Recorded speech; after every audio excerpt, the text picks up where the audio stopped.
اس دنیا میں کسی کے ساتھ اپنے موازنہ نہ کریں۔ اگر آپ ایسا کرتے ہیں تو آپ اپنی بھی عزتی کرتے ہیں۔ جن لوگوں کو ہم نے اپنی موت کا غم دے کر جانا ہے، کیوں نہ ان کو زندگی میں کوئی خوشی دی جائے۔ نفس کو اکسانے کا عمل آنکھوں سے شروع ہوتا ہے، لہذا اپنی نگاہیں نیچے رکھو۔ جن لوگوں نے مشکلات کا بیان لوگوں کے سامنے کیا، دراصل انہوں نے اپنی مشکلات میں اضافہ کیا۔ ہمیں بہت زیادہ علم کے مقابلے توڑے ادب کی زیادہ ضرورت ہے۔ ہم آرام کی آرزو میں بے آرام ہو رہے ہیں۔ انسان جتنی محنت خامی چھپانے میں صرف کرتا ہے، اتنی محنت میں خامی دور کی جا سکتی ہے۔ اگر آپ آج سے شکر ادا کرنا شروع کر دیں گے تو آج سے حالات بہتر ہونا شروع ہو جائیں گے۔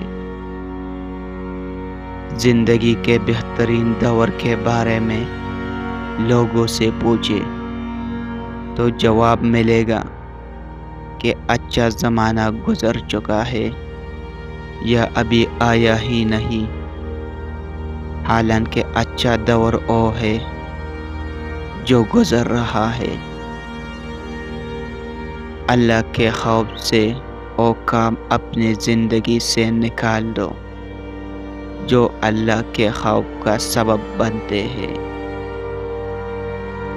انسان مال جمع کرتا ہے اور اس کے بینک بھرے رہتے ہیں اور دل خالی رہتا ہے۔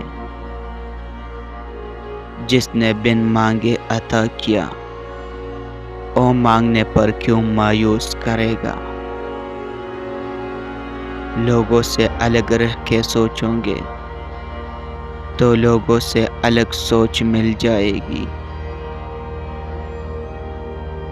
انسان چار طرح کے ہوتے ہیں۔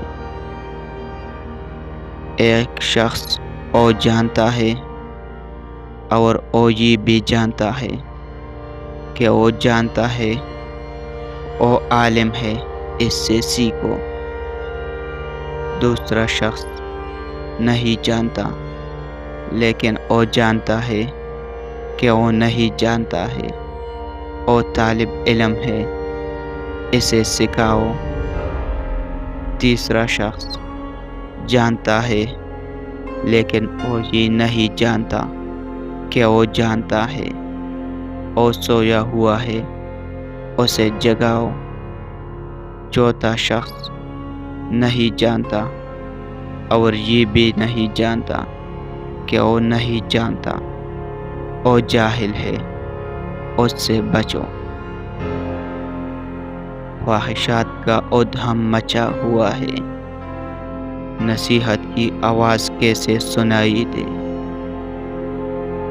اینٹ کا اینٹ سے رابطہ ختم ہو جائے تو دیواریں اپنے ہی بوجھ سے گرنا شروع ہو جاتی ہے۔ بدی کی تلاش ہو تو اپنے اندر جھانکو، اور نیکی کی تمنا ہو تو دوسروں میں تلاش کرو۔ آج کا انسان سکون کی تلاش میں آسمانوں کے دروازے کھولنے چلا گیا ہے، لیکن اس سے دل کا دروازہ ابھی تک کھلا نہیں۔